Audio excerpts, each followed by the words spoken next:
Hey guys, welcome back. Today we're going to do the second part of the little girl video with the teddy bear, and I'm going to make her glow.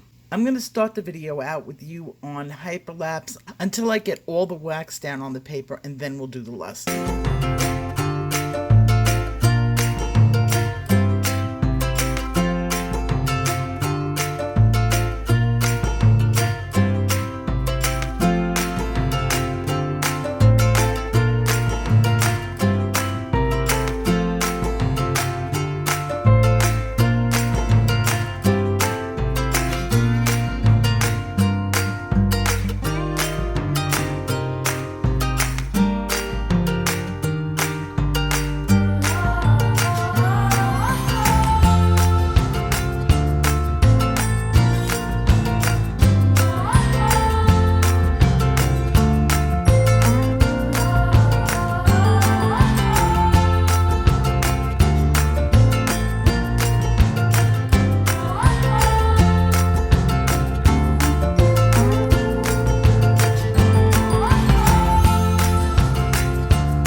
I know I rushed you through getting the girl done and wax onto the paper. Now I'm going to begin the point of this video. We're going to take her to the next level. Now she's real cute the way she is now. Now is the time, now that I have all my wax down and she's looking cute, now it's time to have some fun, and that's the final details. Unfortunately, a lot of people skip the final details. They don't feel like doing the final details. This, to me, is like eating a cupcake without eating the frosting. This is when it gets to be, you feel like you're an artist and you're putting your own stamp on things. So here she is, she's cute. The first thing I did was I asked my daughter, the artist, what do you think? What do you think I should do with this? And the first thing she told me, and I tell everybody else, increase your tonal range. And she always tells me that. Make your lights lighter and your darks darker. So even though I used one color scheme for the whole thing, now I'm going to add to that. And what I'm going to add to the dress is some dark green. I began the picture on not the greatest paper. So if you could see it, which I'm not sure if you can or not, it's got a really bright shine on it. I could see it through the camera, so you're probably able to see it. I didn't spray anything on this paper. That's burnished. And that's usually when the paper won't take any more wax. So what I may end up doing in some areas is going over to my polychromos and getting some oil down. I can usually eke out a little bit brighter color on cheaper paper if you're using the oil pencils. So we'll see. I don't have to do that much to it. So I'm going to just begin by darkening up my darker areas with the dark green.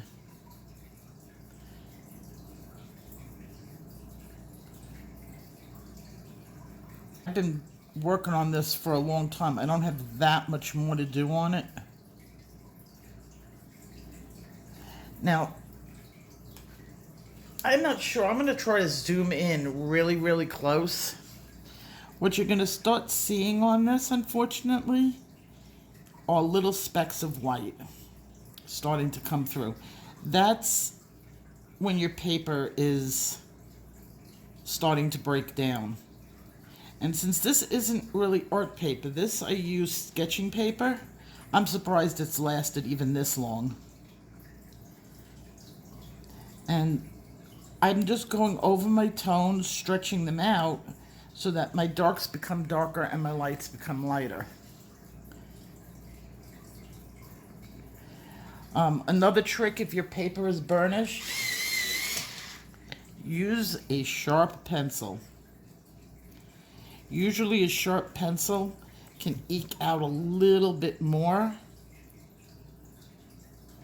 But you could see, even over here, it's starting to get fuzzy. And as I said, fuzz usually starts becoming damaged paper. So I got my neon pink, and I'm going to just give her nose a glow.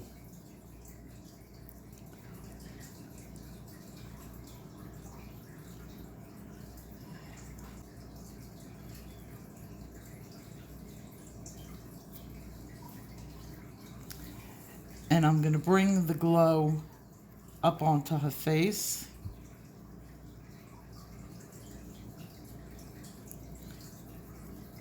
And into the tips of her hair.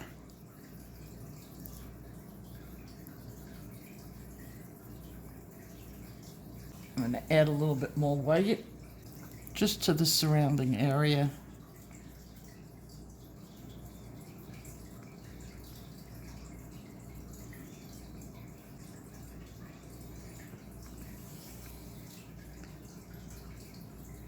And then get a little bit of pink in there.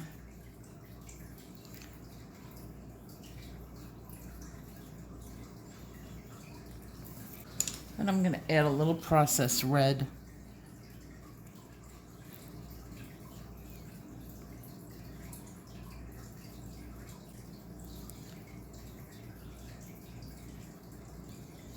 Now, if I was working on black paper, or if I did this background in black, she would totally brighten up. When doing a glow or neon, the darker the paper, the better the glow.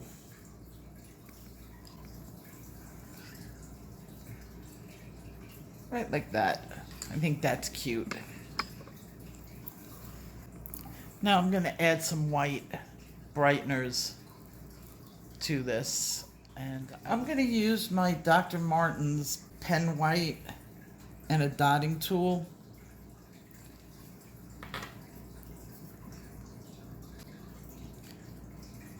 I don't need too much. I wanted to do the polka dots on this, on the bear. What I like about the dotting tool is depending on how much pressure you put on, you can get different sizes of dots without changing up what you're doing. And that just takes practice using a dotting tool.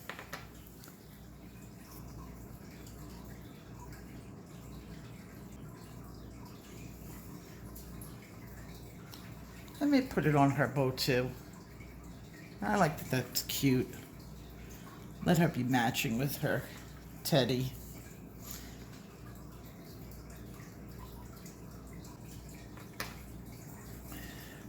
Dina does a lot of backgrounds with polka dots for her kids, and that's who I was demonstrating this picture for.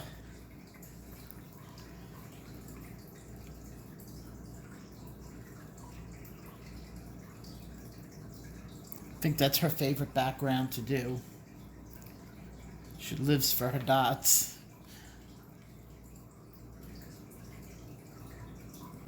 And for those of you who have never seen a dotting tool, you get them on Amazon. You can get them in sets. Very inexpensive. They're for nails, actually. But people who do dot art, which can be very addictive, use them with paint. Anything for polka dots. It does round ones. I don't want to do too much. I think I may call this. Or I might make the mistake of doing a black background on it. Okay, I'm gonna call it. It was fun. I enjoyed her. The very last thing I'm going to do is I'm going to spray this. Now what the spray is going to do is it's going to give the whole paper a shine, but I know from experience whenever I add spray to this sketch paper, it darkens up the paper. So I really think it'll be a good look on the paper to darken it up. I'm going to snap a picture in some better light. I was using some really bright light to do this. The paper is a little bit darker in person. So I'm going to try to get an exact what I see into the camera. And I will see you guys in my next video. Take care. Bye-bye.